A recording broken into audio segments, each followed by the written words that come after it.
guys know that one person in the meeting that always has their opinion and always says something and you're like, oh my God, here we go, right? So you can't be that person all the time, but you gotta know your audience, you gotta read the room, you gotta know what's going on. It's all about persuasion, right? Listen to this. You know what persuasion is? It's getting people to do something that you want them to do, and it don't even always have to be your idea. Right. It could be whoever the most influential person in the room is. It could be it has to be their idea. You know how many times I done been in a room with like 10 smart people that know everything, and I'm like, man, ain't no way I'm gonna get my point across.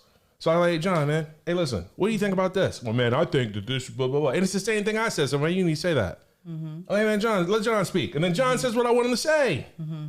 I persuaded the room through him. It's like corporate Survivor. Remember Survivor, the TV show? You vote people off the island. Yep. So you got to get people on your island. Right. To vote everybody off their island in the meeting. That's what a meeting is. You know what I'm saying? Number one, you got to read the room. You got to know who you're talking to. You got to know the audience, right? And then when you're in that room, you have to know sometimes you got to strike first. Sometimes you got to strike fast, no mercy, sir. But sometimes you got to kind of let back, kind of let the room form. And then sometimes they'll call on you.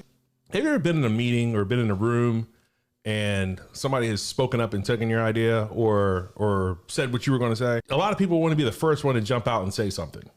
Do you do that? I don't do that.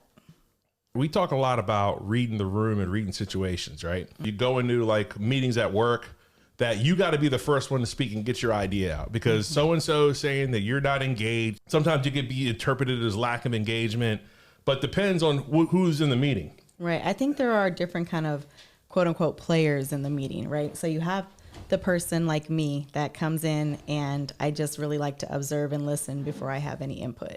Yeah. And then you have people like you that actually study it like homework before the meeting happens. It depends on the meeting. So you prepare for your meeting. Absolutely, I prepare. Listen, prepare for your meeting. Last week, I told you the night before, hey, I'm going to go in and I'm going to drop the mic on the first freaking minute of the meeting. Right. You did say that. And I did. I went straight in and said what I had to say. Yesterday, I didn't say a word the whole time. Okay. Same group of people. I kept quiet. And everybody went around and talked and said what they wanted to say and got their point across. And so I strategically let everybody talk. The person running the meeting was like, Gerard, you haven't said much today. Is there anything you'd like to add? Well, since you asked. And then I just rolled with it, right? And I looked at the clock. There was 4 minutes left in the meeting. So who got the last say? You did. Whose words got left in the meeting? Mine. Right. We all walked away. Right. You had the last say. So everyone's remembering what you said. Yep. You know what I'm saying? Sometimes you can wait for people to say what they need to say in the meeting. They can go around the room. And then what happens there is you build consensus. So like if one or two people say something, and then you can say the same thing too. So they kind of build on it. If that's your idea, you don't always have to be the first one.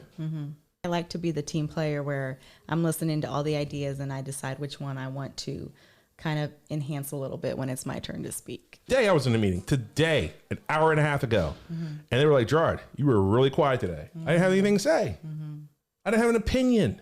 So I just let it be. Matter of fact, my opinion was the same as pretty much everybody else. So why would I piggyback on top of what everybody's saying? There was no need for me to talk. And take up more meeting time. And take up more meeting time and take up more oxygen. Right. You know what I'm saying? Because sometimes you got that guy in there that just wants to talk, hear himself talk.